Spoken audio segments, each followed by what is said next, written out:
అందరికీ నమస్కారం. బతుకమ్మ పండుగ అతి త్వరలో మరి ప్రారంభం కాబోతున్న నేపథ్యంలో ఈరోజు చాలా బాధాతప్త హృదయంతో ఈ ప్రభుత్వం తీసుకున్న ఒక దివాలా కోరు నిర్ణయం వల్ల రాష్ట్రంలోని 1 కోటి మందికి పైగా ఆడబిడ్డలు, అదేవిధంగా సిరిసిల్ల పట్టణంలోని నేతన్నలందరినీ కూడా చాలా అవమానిస్తూ తన దారుణమైన నిర్ణయాన్ని ఈ ప్రభుత్వం బతుకమ్మ చీరలు బంద్ పెడుతూ తీసుకున్నది. దీనివల్ల అసలు ఈ పథకం వెనుక ఉన్న ఉద్దేశం కానీ, ఈ పథకం వెనకాల ఉన్న ఆలోచన కానీ ఈ ముఖ్యమంత్రికి కానీ ప్రభుత్వానికి కానీ కనీస అవగాహన కూడా లేదు. శాసనసభలో నేను చెప్పే ప్రయత్నం చేసిన ముఖ్యమంత్రికి, నా మీద కోపం ఉంటే, నా మీద రాజకీయ కక్ష ఉంటే నా మీద తీసుకోండి, కానీ ఈ రకంగా నా నియోజకవర్గ నేతన్నలను ఇబ్బంది పెట్టకండి అని చెప్పి కూడా నేను శాసనసభలో ప్రభుత్వానికి విజ్ఞప్తి చేసిన. ఈ ప్రభుత్వం ఎంత మూర్ఖపు ప్రభుత్వం అంటే కనీస అవగాహన లేదు, నేర్చుకోవాలి అనే జిజ్ఞాస లేదు, అసలు సిరిసిల్లలోని స్థితిగతులు ఏందో కనీస సోయి లేదు. ఎంత దివాలాకోరు రాజకీయం, ఎంత పనికిమాలిన ప్రభుత్వం ఇది కాంగ్రెస్ ప్రభుత్వం అంటే. గతంలో వీళ్ళ ప్రభుత్వం ఉన్నప్పుడే సిరిసిల్లను ఆత్మహత్యల బాటను పట్టించింది. 2004 నుంచి 2014 వరకు ఈ దివాలాకోరు కాంగ్రెస్ పార్టీ ప్రభుత్వం ఉన్నప్పుడే సిరిసిల్లలో శరపరంపరగా ఆత్మహత్యలు జరిగినాయి. ఒకటే వారంలో ఆనాడు 8-9 మంది నేతన్నలు బలవన్మరణం పాలై రోడ్ల మీద పడే పరిస్థితి ఆ కుటుంబాలుంటే, ఆనాడు ఇక్కడ పార్లమెంట్ సభ్యుడిగా పెద్దలు కేసీఆర్ గారు చెలించిపోయి ఆనాడున్న కాంగ్రెస్ ప్రభుత్వం స్పందించకపోతే ఒక 50 లక్షల రూపాయలు మా పార్టీ నుంచి తీసుకొచ్చి ఇక్కడ ఉండే పద్మశాలి ట్రస్ట్కు అప్పచెప్పి, మీరన్నా కాపాడండి, తెలంగాణ వస్తుంది, వచ్చినాక మేము తప్పకుండా ఆదుకుంటాం సిరిసిల్లను, ఇక్కడున్న నేతన్నలను అని చెప్పి స్పష్టంగా చెప్పడం జరిగింది. ఆనాడు పెద్దలు కేసీఆర్ గారు ఇచ్చిన ట్రస్ట్ ద్వారా ఇచ్చిన 50 లక్షల రూపాయల ద్వారా ఇక్కడ పెద్దలు వంగర్ నరసయ్య గారు కానీ ఇతర పెద్దలు కానీ ఒక 2000 కుటుంబాలకు సూక్ష్మ రుణాలు ఇచ్చి వడ్డీ లేకుండా ఎంతో కొంత ఆదుకునే ప్రయత్నం చేసినాం.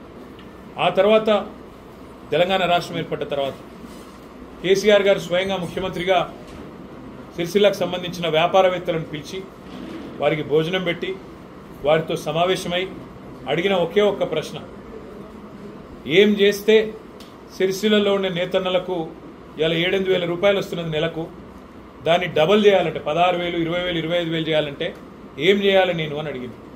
అడిగితే వాళ్ళందరూ సేట్లందరూ కొద్దిసేపు ఒకరి ముఖం ఒకరు చూసుకొని ఒకటే మాట చెప్పాను, సార్ మీరు మాకు పని కల్పించండి, పని కల్పిస్తే మేము కార్మికులకు పని కల్పిస్తామన్నారు. పని కల్పించుడు కాదు, 7-8 సంపాదిస్తున్న నేతన్న 16, 20,000, 25,000 సంపాదించే పరిస్థితి రావాలి, దానికి నేను ఏం చేయాలి అని అడిగి వారి అభిప్రాయాలు తీసుకొని, అదేవిధంగా శాసనసభ్యుడిగా సిరిసిల్ల ఈ ప్రాంత సమస్యలు తెలిసిన బిడ్డగా నన్ను కూడా జౌళి శాఖ మంత్రిగా నియమించి ఆ రోజు ఒక అద్భుతమైన నిర్ణయం తీసుకున్నారు. 1 కోటి మంది ఆడబిడ్డలకు బతుకమ్మ చీరలు సిరిసిల్ల నుంచే తయారు చేసి ఇక్కడ పాలిస్టర్ పరిశ్రమలో ఇక్కడ ఉన్న సాంచాలను పూర్తి స్థాయిలో వినియోగంలో తెచ్చి ఒక సంవత్సరానికి 7-8 నెలలు ఏ డోకా లేకుండా వారికి పూర్తిగా ఉపాధి కల్పించాలన్న ఉద్దేశంతో వేలాది మంది కార్మికులకు కడుపు నింపిన మహానుభావుడు కేసీఆర్ గారు. మొత్తం సిరిసిల్లకు ఒక బతుకమ్మ చీరలే కాదు, స్కూల్ యూనిఫామ్లు, బతుకమ్మ చీరలు, కేసీఆర్ కిట్లో ఇచ్చే చీర, రంజాన్కి ఇచ్చే ఆడబిడ్డలకు ఇచ్చే తోఫా, క్రిస్మస్కి ఇచ్చే కానుక, ఇవన్నీ కూడా చీరలు సిరిసిల్లనే తయారు చేయించిన నాయకుడు కేసీఆర్ గారు. ఎందుకంటే గతంలో పార్లమెంట్ సభ్యుడిగా ఇక్కడ పరిస్థితి దీనగాథ చూసిన తర్వాత చెలించిపోయి భవిష్యత్తులో ఆత్మహత్యలు జరగద్దు, తెలంగాణ వచ్చినాక కాపాడుకుంటాం మిమ్మల్ని అని చెప్పిన మాటని యాది పెట్టుకొని అదే పద్ధతుల్లో వరుసగా 7.5-8 సంవత్సరాల పాటు 9.5 ఏళ్ళు గవర్నమెంట్ ఉంటే 7.5-8 ఏళ్ళు 3,312 కోట్ల రూపాయల ఆర్డర్ సిరిసిల్లకి ఇచ్చిన నాయకుడు కేసీఆర్ గారు. దానివల్ల ఏం జరిగిందంటే సిరిసిల్లలో ఆత్మహత్యలు బంద్ అయినాయి, సంక్షోభం అయిపోతున్నది, ఇక ఇప్పుడే మనం ముందుకు పోవచ్చు అనే పరిస్థితి సిరిసిల్లలో వస్తూ ఉండే. ఆధునీకరణ వైపు, మగ్గాల ఆధునీకరణ వైపు, కాటన్ పరిశ్రమను కూడా ఆదుకోవాలి భవిష్యత్తులో అనే ఆలోచనలు చేస్తూ సిరిసిల్లను మరొక తిరుపూర్ చేయాలన్న ఆలోచనతో ఇక్కడికి వెళ్ళి ఇక్కడి పద్మశాలి సోదరుల ఆధ్వర్యంలో చైర్మన్ గారు, మా ఆనాటి కార్పొరేషన్ చైర్మన్ ప్రవీణ్ గారు, మున్సిపల్ చైర్మన్ జిందం కళా చక్రపాణి గారు, అదేవిధంగా ఇక్కడ వస్త్ర వ్యాపార పరిశ్రమకు సంబంధించిన పెద్దలను కూడా నేను స్వయంగా 2-3 బస్సుల్లో తమిళనాడుకు తిరుపూర్ కూడా పంపించిన, కోయంబత్తూరుకు పంపించిన. ఎందుకంటే మరొక తిరుపూర్ మాదిరిగా మన సిరిసిల్లను తీర్చిదిద్దాలన్న ఉద్దేశం. ఇవన్నీ జరిగి ఇంత పెద్ద ఎత్తున ఆర్డర్లు వచ్చి సిరిసిల్లలో ఆత్మహత్యలు బంద్ అయి, జీతాలు డబల్ అయి, కార్మికులై 8,000 సంపాదించేటోళ్ళు 20,000 సంపాదించే కాడికి ఎదిగి కొద్దిగా ఇప్పుడిప్పుడే ముఖం తెలివికి వస్తున్న ఈ సమయంలో దురదృష్టవశాత్తు మా ప్రభుత్వం పోయి మళ్ళీ దిక్కుమాలిన కాంగ్రెస్ ప్రభుత్వం వచ్చింది. దిక్కుమాలిన కాంగ్రెస్ అని ఎందుకంటున్నా అంటే వాళ్ళు చేస్తున్న పనులు అట్లా ఉన్నాయి. బుర్ర లేదు, నా మీద కోపం, మా పార్టీ మీద కోపం, నన్ను ఇక్కడ నుంచి ప్రజలు 5 సార్లు ఎమ్మెల్యేగా గెలిపించారనే కోపం, ఇక్కడ ఉండే కాంగ్రెస్ అభ్యర్థులను తిరస్కరిస్తున్నారనే కోపం, దాంతో ఆ కక్ష ఇవాళ ప్రజల మీద, మా నేతన్నల మీద పగబట్టినట్టే తీర్చుకుంటా ఉన్నారు. మొత్తం బతుకమ్మ చీరల ఆర్డర్లు బంద్ చేసింది, డైలాగులు కొట్టిరు. కాకపోతే బతుకమ్మ చీరలు ఏదో కుంభకోణం అయింది, లంబకోణం అయింది, ఏమో అయిపోయింది, దాన్ని పరిశోధిస్తామన్నారు. పరిశోధించండి, శాసనసభ వేదికగా చెప్పిన చేయండి, మీరు ఏ ఎంక్వైరీ కావాలనుకుంటే ఆ ఎంక్వైరీ చేయండి, మాకేం అభ్యంతరం లేని చెప్పిన. ఏదో సూరత్కి వెళ్ళి తెస్తుండ్రు అని ముఖ్యమంత్రి ఏదో సన్నాయి నొక్కులు నొక్కబోతే కూడా అసెంబ్లీలో చెప్పిన. నేను సూరత్కి వెళ్ళి మొదటి సంవత్సరం ఆర్డర్ లేట్ అయితే కొంత తెచ్చినాము, ఆ రోజున్న డైరెక్టరే ఈరోజు మీ సెక్రటరీ చెక్ చేసుకో అని చెప్పిన. కావాలంటే ఏ ఎంక్వైరీ చేసుకుంటావో చేసుకో అని కూడా చెప్పిన. ఇంట్లో కుంభకోణం లేదు, లంబకోణం లేదు, నువ్వు పిచ్చోను అని చెప్పిన. నిజంగానే పిచ్చోడు, ఎందుకంటే ఆయనకు తెలియదన్న విషయం కూడా తెలియదు. చెప్తే వినడు. అయ్యా నేత కార్మికులు మళ్ళా చచ్చిపోతున్నారు, ఇప్పటికి రాష్ట్రంలో 22 మంది చచ్చిపోతున్నారని చెప్పి లిస్ట్ ఇచ్చిన అసెంబ్లీలో. ఇంతమంది చచ్చిపోయినరు, సాయం చేయి మనసు ఉంటాయని చెప్పిన. ఇంతవరకు స్పందన లేదు. రైతులు చచ్చిపోతున్నారు, వాళ్ళ లిస్ట్ ఇచ్చిన, స్పందన లేదు. ఆటో డ్రైవర్లు ఆత్మహత్య చేసుకుంటున్నారు, చూడు అన్న, లిస్ట్ ఇచ్చిన, స్పందన లేదు. అసెంబ్లీలో ఇచ్చిన, స్పందన లేదు. ఇవాళ నేను ఈ రాష్ట్ర ప్రభుత్వాన్ని ఒకటే డిమాండ్ చేస్తా ఉన్నాను. మీరే మీ ప్రభుత్వం వచ్చినాక పెద్ద పెద్ద మాటలు నరికిండి ఇక్కడికి వచ్చి. మంత్రులు, ఇక్కడ ఉండే కొంతమంది కాంగ్రెస్ నాయకులు ఏదో కేసీఆర్ గారి ప్రభుత్వంలో ఏదో అన్యాయం అయిపోయింది, మేము ఇంకా బాగా చేస్తాం, 365 రోజులు ఉపాధి ఇస్తాం నేతన్నల కన్నా. మరి ఇవాళ 10 నెలలు నిండతందుకు వచ్చింది, 11 నెలలు అడుగు పెడతాం ఇంకో 4-5 రోజులు అయితే. మరి ఏం సాధించిండ్రు మీరు, ఏమి ఇచ్చిర్రు చెప్పాలని నేను అడుగుతున్నాను. మా ప్రభుత్వం ఉన్నప్పుడు మొత్తం 9.5 ఏళ్లలో ఒక్క సిరిసిల్లకు 3,312 కోట్ల ఆర్డర్లు ఇచ్చింది. మరి మాకంటే ఎక్కువ చేస్తామన్నోళ్ళు, 365 రోజులు పని కల్పిస్తామన్నోళ్ళు, మీరు 6 నెలలే కల్పించారు, 7 నెలలే కల్పించారు అన్నోళ్ళు మరి డబల్ ఇవ్వాలి కదా ఆర్డర్. మేము 3,300 ఇస్తే నువ్వు 6,600 ఇవ్వాలి కదా ఆర్డర్లు. ఇప్పటికి ఎన్ని ఇచ్చినావు? కానే వస్తుంది, 10 నెలలు పూర్తయింది, 11 నెలలు పడుతూనే ఉన్నది. మరి ఏం జరిగింది? మా సిరిసిల్ల నేతన్నలు కూడా ఆలోచించాలని నేను కోరుతా ఉన్నాను. ఇలా వాళ్ళొకరు వీళ్ళొకరు వచ్చి నోటికి వచ్చినట్టు మాట్లాడుతూ ఉన్నారు. నేను వారికి గుర్తు చేస్తున్నా, 3,312 కోట్లల్లా మా ప్రభుత్వం పోతుందని మేము అనుకుంటే నేనే పోయేటప్పుడే మొత్తం బాకీలు క్లియర్ చేసి పోతుంటే ఎంత బాకీ ఇచ్చిపెట్టినాం మేము?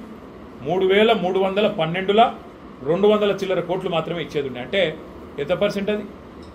1% కూడా కాదు. అందుకే నేను అంటున్నా, తెలిసి తెలియక కాంగ్రెస్ సన్నాసులు మాట్లాడే మాటలు, వాటికి మీరు ఆగం కాకుండ్రి, కన్ఫ్యూజ్ కాకుండ్రి.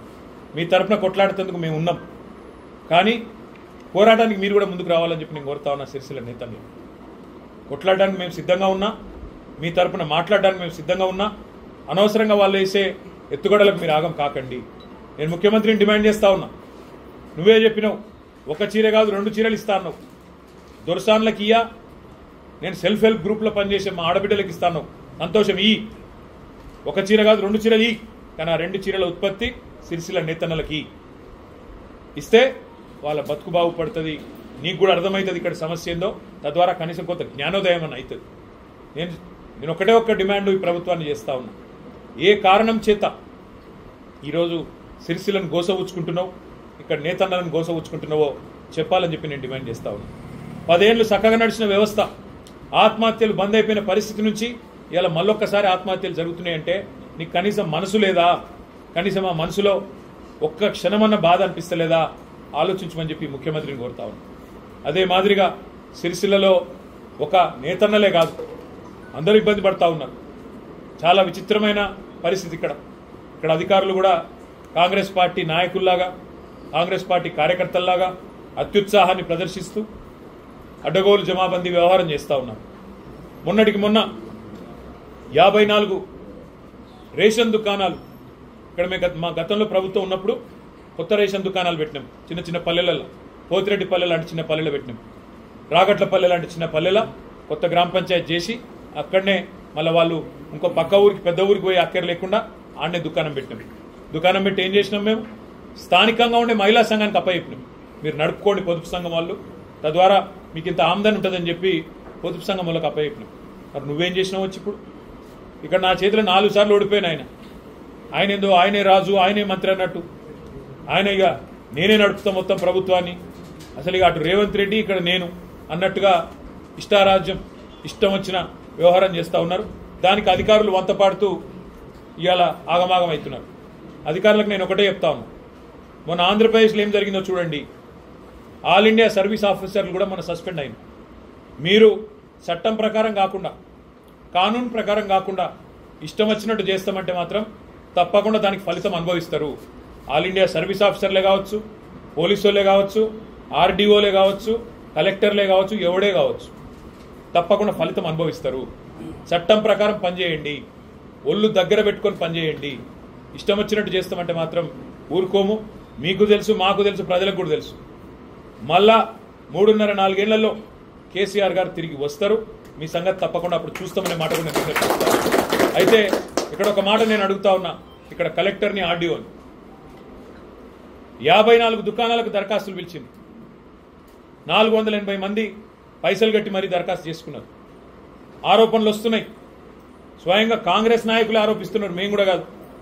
కాంగ్రెస్ నాయకులే లక్షల రూపాయలకు అమ్ముకున్నారు దుకాణాలని చెప్పి కాంగ్రెస్ కార్యకర్తలు, కాంగ్రెస్ నాయకులు, నేను చూసిన స్వయంగా వీడియో. పోతుగల్ గ్రామానికి సంబంధించిన ఒక తమ్ముడు ఆరోపణ చేయడం నేనే చూసిన. కాంగ్రెస్ నాయకులు ప్రెస్ మీట్లు పెట్టి చెప్తున్నారు మార్కెట్ కమిటీ డైరెక్టర్ పదవులు కూడా అమ్ముకుంటున్నారు అని. ఇవాళ నిరసనలు చెప్తా ఉన్నారు, వాటర్ ట్యాంక్ లెక్కి మరీ నిరసన ప్రదర్శనలు చేస్తూ ఉన్నారు. ఎవరైతే అర్హులుగా ఉండి అన్యాయం జరిగిందో వాళ్ళు బాధితులు బాధపడతా ఉన్నారు. నేను అడుగుతా ఉన్నా కలెక్టర్ గారికి, అదేవిధంగా ఈ జిల్లాలో ఉండే మంత్రులకు, సివిల్ సప్లైస్ మంత్రికి, ఈ విషయంలో స్ట్రైట్గా నేను అడిగేది ఒకటే, మీరు ఏదైతే రాత పరీక్ష పెట్టినమంటున్నారో దాని మెరిట్ లిస్టు బయట పెట్టండి, వెంటనే ప్రకటించండి. పీజీలు చదువుకున్న వాళ్ళు, డిగ్రీలు చదువుకున్న వాళ్ళకేమో మార్కులు రావట, 10వ తరగతి పాస్ అయిన వాళ్ళకు మార్కులు వస్తాయట. కాంగ్రెస్ కండువా కప్పుకుంటే, లక్షల రూపాయలు సమర్పించుకుంటే ఇవాళ ఎటుబడితే అటు సిరిసిల్లలో వ్యవహారం చేస్తా అని అనుకుంటా ఉన్నారు. దీనికి శిక్ష తప్పదు. ఆర్డీఓ అయినా, నేను ఇంకో మాట కూడా చెప్తున్నా, కలెక్టర్ అయినా ఎవరైనా శిక్ష తప్పదు. దబ్బన మేము మళ్ళీ అధికారంలోకి వచ్చే వరకు 4 ఏళ్ల తర్వాత నేను రిటైర్ అయిపోతా కదా, నాదేంది అనుకుంటే నీ దగ్గరికి వెళ్ళి రికవరీ చేపిస్తాను కూడా చెప్తా ఉన్నాను. విడిచిపెట్టదు. ఇది పద్ధతి కాదు. ఏదైనా ఒక పద్ధతి ప్రకారం నడవాలి తప్ప మేము 10 ఏళ్ళు ఉన్నాం ఇక్కడ, మాకు చేత కాదా ఇట్లాంటి పనులు చేసుడు? ఇవాళ అధికారం రాగానే కళ్ళు నెత్తికెక్కి నేను చూస్తా ఉన్నా, అన్ని చూస్తా ఉన్నా, కానీ మౌనంగా. ఎందుకంటే అధికార మదంతో మీరు చేస్తున్న వ్యవహారం. మొన్న ఇక్కడ ప్రభుత్వం ఆధ్వర్యంలో ఒక క్యాన్సర్ స్క్రీనింగ్ క్యాంపు పెడతారు. ఆ క్యాన్సర్ స్క్రీనింగ్ క్యాంపులో స్థానిక ఎమ్మెల్యేలు వీళ్ళ మా ఫోటోలు ఉండవు. మా చేతిలో ఓడిపోయిన వాళ్ళ కాంగ్రెస్లో ఫోటోలు పెట్టి ప్రభుత్వ అధికారిక కార్యక్రమాలు నడిపిస్తూ ఉన్నారు ఇక్కడ జిల్లా యంత్రాంగం. నేను గుర్తు చేస్తా ఉన్నా, జిల్లా పుట్టించిందే కేసీఆర్, రాజన్న సిరిసిల్ల జిల్లా చేసిందే కేసీఆర్, ఇలా మీరు చూసిన కలెక్టరేట్ కట్టించిందే కేసీఆర్. కాబట్టి అతికి పోతే, అతి చేస్తే ఇబ్బందుల పాలవుతారు, ఉద్యోగాలు పోతాయి. తర్వాత 4 ఏళ్లలో మళ్ళీ మా గవర్నమెంట్ వస్తుంది. ఒళ్ళు దగ్గర పెట్టుకుని ఉండాలని చెప్పి కూడా అధికారులకు నేను హెచ్చరిస్తా ఉన్నా. తప్పకుండా ఈ విషయంలో వదిలిపెట్టాం. ఇవాళ వాటర్ ట్యాంకెట్కి కొట్లాడుతున్న బాధితులు ఎవరైతున్నారో వాళ్ళకు నేను చెప్తా ఉన్నా, మీ తరపున తప్పకుండా హైకోర్టును ఆశ్రయిస్తాం. అసలు నోటిఫికేషనే తప్పుల తడక అని చెప్తున్నారు. ఎక్కడ ఎస్సీ రిజర్వేషన్ ఇవ్వాలి, ఎక్కడ బీసీ ఇవ్వాలి, ఇష్టం వచ్చినట్టు వాళ్ళు ఇష్టం వచ్చినట్టు ఆఫీసులో కూర్చొని కాంగ్రెస్ పార్టీ ఆఫీసులో రాసుకొని ఇచ్చినట్టు ఉన్నదని చెప్తా ఉన్నారు. న్యాయస్థానాన్ని కూడా ఆశ్రయిస్తాం, వదిలిపెట్టాం. అదేవిధంగా అధికారులు కూడా నేను మళ్ళీ చెప్తా ఉన్నా, ఇక్కడైనా చేసిన తప్పును సరిదిద్దుకోండి, చేసిన దిక్కుమాలిన పనిని వెంటనే క్యాన్సిల్ చేయండి, చేసి తప్పులు సరి చేసుకొని మెరిట్ లిస్టు పెట్టండి. 480 మంది రాత పరీక్ష రాసిండ్రు, వాళ్ళ లిస్టు మొత్తం పెట్టండి. ఎవరికెన్ని మార్కులు వచ్చినాయి, ఎవరు ఎట్లా రాసిండ్రు. ఇన్విజిలేటర్ల సంతకాలు లేకుండా తీసుకుంటారండి ఎవడన్నా? ఇన్విజిలేటర్ల సంతకాలు లేకుండా ప్రశ్న పరీక్ష జవాబు పత్రాలు తీసుకొని మళ్ళీ ఇష్టం వచ్చినట్టు మార్చుకోవాలి. ఆర్డీఓ ఆఫీసులో ఈ పనికిమాలిన పనులు చేయాలా? దీనికా మీరున్నది ఇక్కడ? ఇంత దిగజారుడు రాజకీయమా? 54 పోస్టులు వస్తే వాటిని అమ్ముకుంటారా లక్షల రూపాయలకు? ఇదా మీ బతికి ఇక్కడ? అందుకే నేను అంటా ఉన్నా, ఇక్కడ ఉన్న కాంగ్రెస్ నాయకులు కళ్ళు నెత్తికెక్కి అధికార మదంతో నోటికొచ్చినట్టు మాట్లాడుతున్న కాంగ్రెస్ నాయకులారా, ఎల్లకాలం మీ కాలం కాదు. తప్పకుండా మళ్ళీ మా టైం వస్తుంది. ఆ టైంలో తప్పకుండా మేము కూడా ఈరోజు ఒక్కొక్కరు ఎవరెవరైతే ఇట్లా అతికి చేస్తూ ఉన్నారో అన్ని గుర్తుపెట్టుకొని మిత్తితో సహా చెల్లిస్తామనే మాట కూడా నేను విజ్ఞప్తి చేస్తా ఉన్నాను. అదే మాదిరిగా చివరిగా నేను చెప్పేది, ఈ ముఖ్యమంత్రి, ఈ ప్రభుత్వం కక్ష తీర్చుకోదలుచుకుంటే, పగ సాధించదలుచుకుంటే నేను దానికి సిద్ధంగా ఉన్నా. మీరు ఏం చేస్తారో చేయండి. చూస్తా ఉన్నా 9-10 నెలల నుంచి రోజు ఒక్క పుకారు ఉట్టియాలి. Headline management, deadline management, అది తప్ప పీకిందేం లేదు. 9.5 నెలల్లో ఒక్క పథకం ప్రజలకు పనికొచ్చేది. చెప్పిన డైలాగులేమో అనంతంగా చెప్పిండ్రు. రైతు భరోసా ఇస్తా, రుణమాఫీ చేసేసిన. ఇలా ఊళ్ళలోకి పోతే కాంగ్రెస్ వాళ్ళని తన్నేటట్టున్నారు. ఏది రైతు భరోసా? వానాకాలం అయిపోనే వచ్చే నాట్లు వడనేవాడే. ఇంతవరకు రైతు భరోసా దిక్కులేదు. 10,000 కాదు 15,000 ఇస్తామన్నారు. 10,000కి దిక్కులేదు. రుణమాఫీ అన్నారు. 1వ విడత పాలాభిషేకాలు, 2వ విడత పాలాభిషేకాలు అన్నీ అయిపోయినాయి. ఇప్పుడు ఊళ్ళలోకి పోతే రైతులు సెల్ఫీలు తీసుకొని నాకు గాలే రుణమాఫీ అని లొల్లి పెడతాను. అందుకే నేను అనేది, ఎల్లకాలం మోసం నడవది. ఎన్ని రోజులు ఈ డ్రామాలు నడవయనే విషయాన్ని కూడా గుర్తించాలి. నేతన్నల విషయంలో కూడా మీ డ్రామాలు బంద్ పెట్టి వెంటనే స్పందించి మీరు ఇస్తానన్న 2 చీరల ఆర్డర్లు మొత్తం సిరిసిల్లకే ఇవ్వాలి. అదేవిధంగా ఇలా మీరు మోసం చేస్తూ ఉన్నారు మైనార్టీ సోదరులను కూడా. రంజాన్ తోఫా బంధు, క్రిస్మస్ కానుక బంధు. ఎందుకు బంధో యువనాయకు తెలియదు. ఎందుకు బంద్ చేసారో ఎవరు చెప్పేటోడు లేడు, అడిగేటోడు అంతకంటే లేడు. ఎందుకు బంద్ చేస్తారండి పేదవాళ్ళకు మంచి చేసే కార్యక్రమాలు?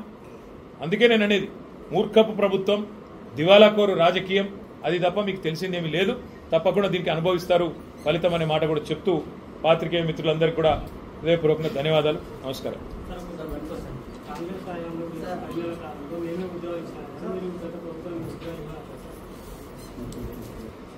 ఎట్లుందంటే బ్రదర్, ఇది నిన్న ముఖ్యమంత్రి చెప్పిండు, ఇన్నోవేటివ్ థింకింగ్ ఉండాలన్నాడు.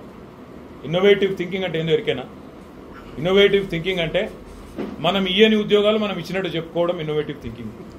మనం నోటిఫికేషన్ ఇచ్చింది లేదు, ఒక పరీక్ష పెట్టింది లేదు, కానీ 30,000 ఉద్యోగాలు నేను ఇచ్చినాను ఉదరగొట్టుడు ఇన్నోవేటివ్ థింకింగ్.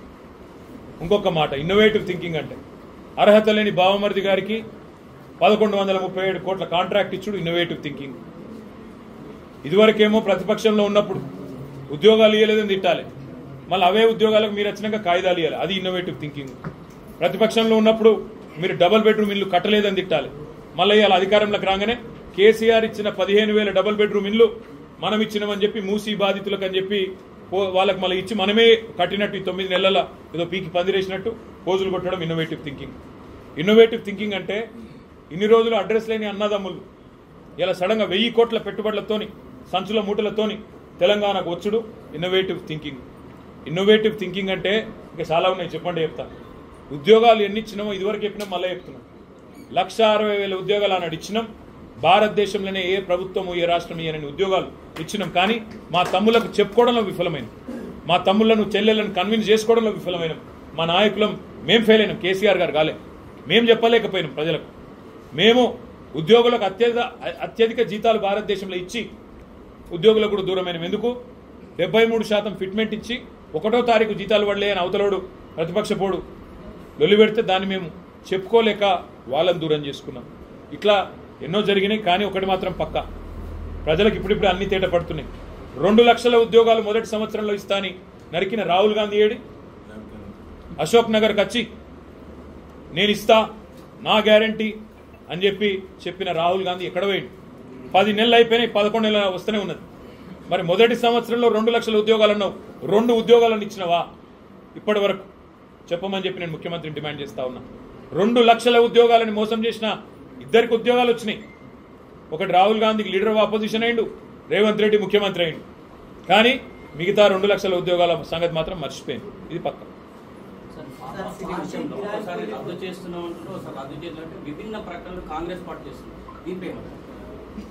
ఫార్మా సిటీని రద్దు చేస్తాం, హైదరాబాద్ ఫార్మా సిటీని రద్దు చేస్తామని చెప్పి కాంగ్రెస్ పార్టీ చాలా స్పష్టంగా ఎన్నికలకు ముందు ఇబ్రహీంపట్నంలో, మహేశ్వరంలో, రాష్ట్రంలోని పలు వేదికల ద్వారా రేవంత్ రెడ్డి, కోమటిరెడ్డి వెంకటరెడ్డి, కోదండ్ రెడ్డి, చాలామంది కాంగ్రెస్ పార్టీ నాయకులు చాలా స్పష్టంగా చెప్పారు, హైదరాబాద్ ఫార్మా సిటీ రద్దు, మేము ల్యాండ్ తిరిగి రైతులకే తిరిగి చెల్లిస్తాం, ఇచ్చేస్తాం, ఫార్మా సిటీలో ప్రభుత్వం రియల్ ఎస్టేట్ వ్యాపారం చేస్తుంది అని ఇష్టం వచ్చినట్టు మాట్లాడింది. నేను ఇవాళ ఈ ప్రభుత్వాన్ని అడుగుతా ఉన్నా, మీరే కదా ప్రభుత్వం వచ్చిన తర్వాత ఫార్మా సిటీ రద్దు అని శ్రీధర్ బాబు గారు మంత్రిగా ఆయన ప్రకటన చేసిండు, ముఖ్యమంత్రి గారు చెప్పినాడు ఫార్మా సిటీ రద్దు అని చెప్పినాడు, కోమటిరెడ్డి వెంకటరెడ్డి చెప్పినాడు ఫార్మా సిటీ రద్దు అని చెప్పి, ఈరోజు హైకోర్టులో ఆ రైతులు పోతే ఫార్మా సిటీ ఉన్నదా లేదా అని రైతులు పోతే ఇదే ప్రభుత్వం హైకోర్టులో నిన్న పిటిషన్ వేసింది, ఫార్మా సిటీ రద్దు కాలేదు, అట్లే ఉందని. నేను ఈ ప్రభుత్వాన్ని ఒకటే సూటిగా అడుగుతా ఉన్నా, ముఖ్యమంత్రి ఇవాళ రేపు ఏం మాట్లాడినా ఎక్కడ మాట్లాడినా ఉన్న సిటీ గురించి మాట్లాడతలేడు, future city, AI city, 4th city అని మాట్లాడుతున్నాడు. ముఖ్యమంత్రి రేవంత్ రెడ్డి చెప్పు, చేతనైతే నీ భాషలో చెప్పాలంటే మొగోడివైతే చెప్పు, 1 ఎకరం సేకరించిన ఆ భూసేకరణ చట్టం కింద నీ ప్రభుత్వం వచ్చినాక నువ్వు చెప్పే ఫ్యూచర్ సిటీ కానీ, నువ్వు చెప్పే 4th సిటీ కానీ, నువ్వు చెప్పే ఏఐ సిటీ కానీ, నువ్వు చెప్పే జూ పార్క్ కానీ 1 ఎకరం భూమి సేకరించినవా? మరి 1 ఎకరం భూమి సేకరించకపోతే అది మేము గతంలో ప్రతిపాదించిన హైదరాబాద్ ఫార్మా సిటీకి సంబంధించిన భూమి అయితే దాన్ని ఇతర అవసరాలకు ఎట్లా మళ్లిస్తావు? ఎట్లా నువ్వు న్యాయ వ్యవస్థని, న్యాయమూర్తులను తప్పుదో పట్టిస్తున్నావు? ఇవన్నీ ప్రజలు గమనిస్తూ ఉన్నారు. నువ్వు గతంలో చెప్పిన మాట నిజమే అయితే, ఫార్మా సిటీ రద్దు, నేను తిరిగి భూములు వెనక్కిస్తా అన్న మాట నిజమే అయితే ఆ పని చెయ్యి. అట్లా కాకుండా నేను 4th సిటీ కడతా, 5th సిటీ కడతా, ఇంకేదో కడతా, మా 4 బ్రదర్స్కి రియల్ ఎస్టేట్ దందా కోసం దీన్ని వాడతా అంటే మాత్రం రైతులు ఊరుకోరు. ఏ రైతులైతే నీకు ఓటేసి ఇబ్రాహీంపట్నంలో ఇంకా ఇతర ప్రాంతాల్లో గెలిపించినరో వాళ్ళే నీ పార్టీ అంతు కూడా చూస్తారు. ఇంకొక మాట కూడా నేను అడుగుతా ఉన్నా, రేపు కోర్టులో ప్రభుత్వం స్పష్టంగా చెప్పాలి, లక్షలాది మందికి ఉపాధి కల్పించే ఫార్మా సిటీ కడుతుండ్రా లేదా? రెండో మాట కూడా నేను అడుగుతా ఉన్నా, కోర్టు కూడా నోటీస్ చేయాలని చెప్పి కూడా నేను విజ్ఞప్తి చేస్తా ఉన్నా న్యాయమూర్తులకు. ఫార్మా సిటీ ఆనాడు 14,000 ఎకరాలు 7 ఏళ్లు కష్టపడి మేము రైతులను ఒప్పించి మెప్పించి నానా తంటాలు పడి సేకరించిన 14,000 ఎకరాల్లో 64,000 కోట్ల పెట్టుబడులు రావాలని, లక్షలాది మందికి ఉద్యోగ ఉపాధి అవకాశాలు రావాలనే ఒక ఆకాంక్షతోని మేము ఆనాడు ఫార్మా సిటీని ప్రతిపాదించినాం. ఇవాళ నేను న్యాయమూర్తులను కూడా కోరుతా ఉన్నా, దయచేసి మీరు గమనించాలని చెప్పి కూడా వేడుకుంటా ఉన్నా. ఫార్మా సిటీ అనేది 14,000 ఎకరాలు మేము ఏదైతే సేకరించినామో అది కండిషనల్ ల్యాండ్ అక్విజిషన్. కండిషనల్ అంటే ఫార్మా కోసం మాత్రమే మేము తీసుకుంటున్నాము ఈ స్థలాన్ని అని చెప్పి ఆనాడు భూసేకరణ చట్టాన్ని స్పష్టంగా ఆ జీవోలోనే పేర్కొంటూ ఫార్మా సిటీ కోసం అని తీసుకున్నాం. ఇవాళ ఆ భూములను ఇతర అవసరాల కోసం, రియల్ ఎస్టేట్ దందాల కోసం, ఫ్యూచర్ సిటీ అనే డ్రామాల కోసం, 4th సిటీ అనే హంగామా కోసం, ఏఐ సిటీ అనే హడావిడి కోసం మళ్ళిచ్చి దానిలోకి వెళ్ళి 1,000 కోట్లు నొక్కేయాలనే ఆలోచన ఏదైతే ఈ ప్రభుత్వం చేస్తున్నదో ఇది రియల్ ఎస్టేట్ స్కాము. దీన్ని దయచేసి గౌరవ న్యాయమూర్తులు కూడా గమనించాలని చెప్పి కూడా నేను కోరుతా ఉన్నా. ఈ భూ దందాలను తప్పకుండా మేము కూడా బయట పెడతాము. సమయానుకూలంగా ఎవరెవరు ఇందులో జోక్యం చేసుకున్నారు, ఎట్లా జరుగుతున్నది, ఏం జరుగుతున్నదో కూడా చెప్తాం. కానీ ఫార్మా సిటీ విషయంలో మాత్రం ప్రభుత్వాన్ని నేను అడుగుతా ఉన్నా. అయితే ఒకటే ప్రశ్న, ఫార్మా సిటీ కొనసాగిస్తే 14,000 ఎకరాల్లో ఫార్మా సిటీ ఉండాలి, లేదా రద్దు చేస్తే మరి వెంటనే మీరు తిరిగి భూమి రైతులకు ఇవ్వాలని చెప్పి నేను డిమాండ్ చేస్తా ఉన్నా. తొందరలోనే మేము కూడా పార్టీలో ఈ విషయమై మొత్తంగా కూలంకషంగా చర్చించి ఒక నిర్ణయం కూడా తీసుకొని ఆ రైతులను కూడా అవసరమైతే కలవడానికి కూడా బయలుదేరుతామని చెప్పి కూడా నేను మీకు తెలియజేస్తాను.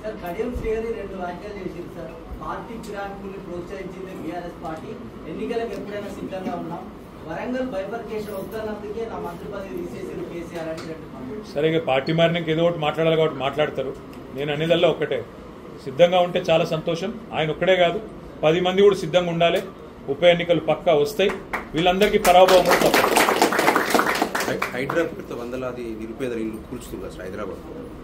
హైదరాబాద్లో ఇవాళ 1 కాదు 2 కాదు పేదవాళ్ళ ఇల్లు.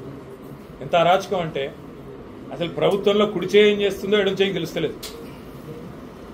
3 రోజుల కింద రిజిస్ట్రేషన్ అవుతుంది ఒక ఇల్లు.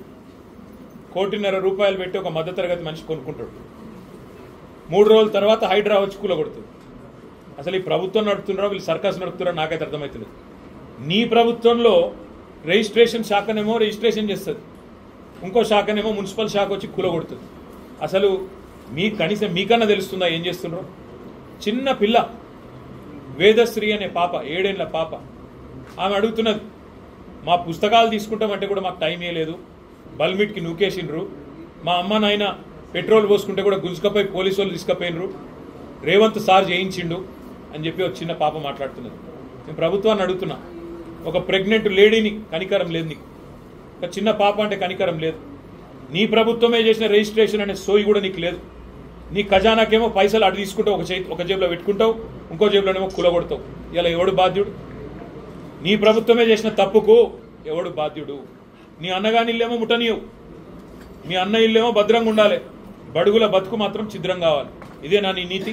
నేను అడుగుతా ఉన్నా ముఖ్యమంత్రి, నీకు నిజంగా చిత్తశుద్ధి ఉంటే ముఖ్యమంత్రి రేవంత్ రెడ్డి 40,000 డబల్ బెడ్రూమ్ ఇండ్లు, కేసీఆర్ కట్టించిన డబల్ బెడ్రూమ్ ఇండ్లు ఇలా రెడీగా ఉన్నాయి హైదరాబాద్లో. మేము ఎలక్షన్ తర్వాత ఇద్దామని పెట్టినాం. 40,000 ఇండ్లు రెడీగా ఉన్నాయి. నీకు చిత్తశుద్ధి ఉంటే ఏ పేదల ఇండ్ల మీద అయితే పోయి కులగొడుతున్నావో వాళ్ళందరికీ ముందు తాళాలి, గృహప్రవేశాలు చేయించు, సామాన్లు తీసుకునే టైమీ అటెనక అవసరమైతే చెర్ల కట్టినరు, శిఖంల కట్టినరు, బఫర్ల కట్టినరు, నాలా మీద కట్టినంటే కులగొట్టు, కానీ ముందు వాళ్ళని తరలించు, ఒప్పించి మెప్పించి సంస్కారవంతంగా పనిచేయి. మీ అన్నకు ఒక న్యాయం, మిగతా పేదలకు ఇంకో న్యాయం ఉంటుందా? ఇది పద్ధతేనా? ఆయన గవర్నమెంటే రిజిస్ట్రేషన్ చేయొచ్చు, గవర్నమెంటే కూలగొట్టచ్చా 3 రోజుల తర్వాత? నీ ఇల్లు కూలగొడితే ఒప్పుకుంటావా? ఆఖరికి ఇంకొక మాట అంటున్నాను, చేతనైతే పర్మిషన్లు ఇచ్చిన అధికారుల మీద చర్య తీసుకో. అమాయకులైన ప్రజల మీద ఎందుకు పడుతున్నావు? అమాయకులైన ప్రజలు, పేద ప్రజలు ఎవడుంటాడండి నాలా మీద? ఆ మురికి కాలువ మీద ముక్కు అదిరిపోతుంటే, గబ్బు కొడుతుంటే, దోమలు కుడుతుంటే, రకరకాల రోగాలు వస్తుంటే ఎవడు కడతాడు నాలా మీద ఇల్లు? రేకుల దెబ్బ, రేకుల షెడ్డు. ఒక పేదవాడు, గరీబుగాడు, రిక్షా దొక్కుంటా ఆయనే, ఆటో నడుపుకుంటా ఆయనే, ఒక జిరాక్స్ సెంటర్ నడుపుకుంటా ఆయనే, జ్యూస్ స్టాల్ నడుపుకుంటా ఆయన పెట్టుకుంటాడు. అట్లాంటి వాళ్ళ పొట్టగొట్టి పెద్ద పెద్ద వాళ్ళని మాత్రం కాపాడుతున్నావు. నేను అడుగుతున్నా, మూసీ నదిలో అడ్డంగా ఎంక్రోచ్మెంట్లు పెద్ద పెద్ద బిల్డర్లు కడుతున్నారు, కొట్టు వాళ్ళని తమ్ముంటే. మూసీ నది మీదే కాదు, ఇవాళ నీ మంత్రులు విలాసవంతమైన ఫామ్ హౌజులు, మీ ఎమ్మెల్యేలు, మీ పెద్ద పెద్దలు, కేవీపీ రామచంద్రరావు కొట్టు, వాళ్ళ కొట్టు మొదలు. మీ మంత్రి పొంగులేటి శ్రీనివాసరెడ్డిది కొట్టు, చెరువును పూడ్చిండు. మీ పట్నం మహేందర్ రెడ్డి ఎమ్మెల్సీది కొట్టు. వాళ్ళందరినీ ఇడిచిపెట్టి పేదోళ్ళ మీద, గరీబుగాళ్ళ మీద పడి వాళ్ళని సావగొట్టుకుంటా ఏం సాధిస్తావు నువ్వు? అందుకే నేను చెప్పింది నిన్న, హైడ్రా విషయంలో ఏదైతే హైడ్రామా ఈ ప్రభుత్వం చేస్తుందో, నేను ఆ బాధితులకు కూడా విజ్ఞప్తి చేస్తా ఉన్నా. మీకు తెలంగాణ భవన్ మీకు శరణ్యంగా ఉంటుంది, అండగా ఉంటుంది. మా లీగల్ టీం ఉన్నది, మొత్తం హైదరాబాద్లో మాకే ఓట్లు వేసారు. మీరు మా ఎమ్మెల్యేలు అంతటా ఉన్నారు, మా కార్పొరేటర్లు గల్లీ గల్లీకి ఉన్నారు. మీరు దయచేసి మీకేమైనా ఇబ్బంది ఉంటే మీ గౌరవ కార్పొరేటర్, బీఆర్ఎస్ కార్పొరేటర్ కానీ మాజీ కార్పొరేటర్ ఉంటే మాజీ కార్పొరేటర్ కలవండి, వాళ్ళు నా దగ్గర తీసుకొస్తారు. భవన్లో మా హెడ్ ఆఫీస్లో లీగల్ టీం ఉన్నది, లాయర్లు ఉన్నారు. న్యాయ పోరాటం చేద్దాం. ఈ రకంగా ప్రభుత్వం ఆదివారం చేస్తా, పొద్దున 3 గంటలకు వచ్చి కూలగొడతా. అదే మీ అన్నగారి ఇంటికేమో 30 రోజుల నోటీస్ ఎందుకు ఇచ్చినావు? మీ అన్న తిరుపతి రెడ్డికేమో 30 రోజుల నోటీసులు, 45 రోజుల నోటీసులు, ఆయన కోర్టుకు పోయే వెసులుబాట్లు. కానీ మిగతా వాళ్ళకి మాత్రం తెల్లారి 3 గంటలకు వచ్చి నడివీధుల గుంజి, వాళ్ళు దళితులు, బీసీలు, మైనారిటీలు, వాళ్ళని మాత్రం బజార్లేసి బుల్డోజర్తోని తొక్కేస్తావా? అందుకే వాళ్ళకండగా మేము ఉంటాం. తప్పకుండా వారు ఎవరైనా సరే మా స్థానిక ఎమ్మెల్యేలను కానీ, మా కార్పొరేటర్లను కానీ, మా డివిజన్ నాయకులను కానీ మీరు సంప్రదిస్తే వాళ్ళకు న్యాయంగా కూడా, న్యాయ పోరాటం కూడా మా పరంగా మేమే చేస్తాం, వారికి అండగా నిలబడతామని కూడా చెప్తూ, ఈ ప్రభుత్వానికి మనసుంటే నేను డిమాండ్ చేసినట్టు 40,000 ఇండ్లు రెడీగా ఉన్నాయి, డబుల్ బెడ్రూమ్ ఇల్లు. అవి మొదలు ఇచ్చి అలా గృహప్రవేశం చేయించు. తాళాలు ఇచ్చుడు కాగితాలు ఇచ్చుడు కాదు, గృహప్రవేశం చేయించు. వాళ్ళ ఆడికెళ్ళి మొత్తం సామాన్లు తీసుకుపోయి సర్దుకుంటాడు చెయ్యి. అట్లయినాక కావాలంటే వాళ్ళని నొప్పించి మెప్పించి తీసేయి తప్ప కుసంస్కారంగా ఇవాళ పేదవాళ్ళు కదా, గరీబ్ గాళ్ళు కదా, వాళ్ళకి ఎవరు దిక్కు అన్నట్టుగా ఇష్టం వచ్చినట్టు పగను రాజ్య ప్రతీకారాన్ని హైదరాబాద్లో ఓటైనందుకు తీర్చుకుంటా అంటే మేము చూస్తా ఊరుకోమనే మాట కూడా మీకు విజ్ఞప్తి చేస్తాం. Thank you.